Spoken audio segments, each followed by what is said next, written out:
প্রচণ্ড গরমে বা সারাদিন রোজা রাখার পরে ইফতার টেবিলে যদি এরকম ঠান্ডা ঠান্ডা একটা জুস বা শরবত থাকে তাহলে কিন্তু খেতে অনেক বেশি মজার হয়ে থাকে। দিল কলিজা একদমই ঠান্ডা হয়ে যায়। খুবই সহজভাবে ঝটপট কয়েক মিনিটে এই জুসটা তৈরি করে দেখাবো। তো চলুন দেখে আসি কি কি লাগছে, উপকরণগুলো দেখে নিই। এখানে নিয়েছি একটা পেঁপে, অবশ্যই কিন্তু পাকা পেঁপে নেওয়ার চেষ্টা করবেন, তাহলে কিন্তু খেতে বেশি ভালো লাগে। এখানে নিয়েছি বিট লবণ, সাথে নিয়েছি বেশ কিছুটা পরিমাণ বরফ কুচি, আর নিয়েছি স্বাদ মতো চিনি। এখন আমি পেঁপেটাকে কেটে নিব। তো পেঁপের এই সাইডটা কেটে নিব। অবশ্যই কিন্তু একটু পাকা পেঁপে দেখে নেওয়ার চেষ্টা করবেন, তাহলে কিন্তু অনেকটাই মিষ্টি লাগে আর খেতে অনেক ভালো লাগে। তো পেঁপের এই সাইডটা কেটে তারপর মাঝখান বরাবর কেটে নিলাম। মাশাআল্লাহ করে দেখুন পেঁপেটা কিন্তু একদমই কিন্তু পাকা ছিল, আর ভিতরের বিচিগুলো কিন্তু একদমই কালো হয়ে এসেছে। তো ভিতরের যে বিচি আছে এগুলোকে আমি চামচ দিয়ে একটু এভাবে করে ফেলে নিব। তারপর আমি এভাবে করে পেঁপের যে খোসা আছে সেটা ফেলে দিব। অবশ্যই কিন্তু খোসাটা একটু বেশি করে বাদিয়ে ফেলে দিবেন। শক্ত যদি থাকে এই পেঁপেটা তাহলে কিন্তু ব্লেন্ড করার পরে এটা তিতা লাগবে।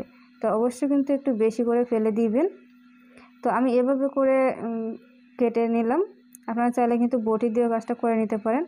এখন ছোট ছোট টুকরো করে কেটে নিব। ছোট টুকরো করে কেটে নিলে খুব সহজে কিন্তু দ্রুত ব্লেন্ড হয়ে যায়।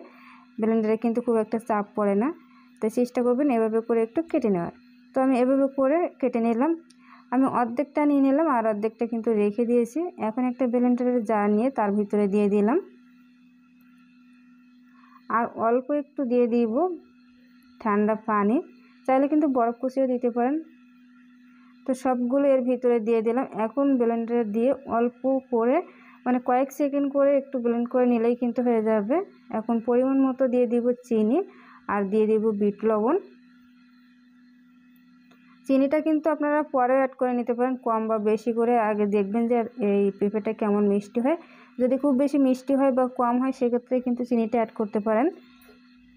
তো আমি ব্লেন্ড করে চেক করার পরে তারপর চিনিটা অ্যাড করেছিলাম, সেটা আর দেখানো হয়নি। তো এই যে ব্লেন্ড করে নিয়ে ফিরে আসলাম। দেখুন মাশাআল্লাহ করে কালারটা কত সুন্দর হয়েছে, আর একদমই কিন্তু ঘনত্ব আছে। আমি কিন্তু অল্প পরিমাণে একটু পানি দিয়ে শুধু বিট করে নিয়েছি, খুব বেশি কিন্তু পানি দেইনি। তো চাইলে কিন্তু আপনারা ইফতার টেবিলে এই জুসটা রাখতে পারেন, বা গরমের দিনে কিন্তু খুব সহজে এই জুসটা তৈরি করে নিতে পারেন।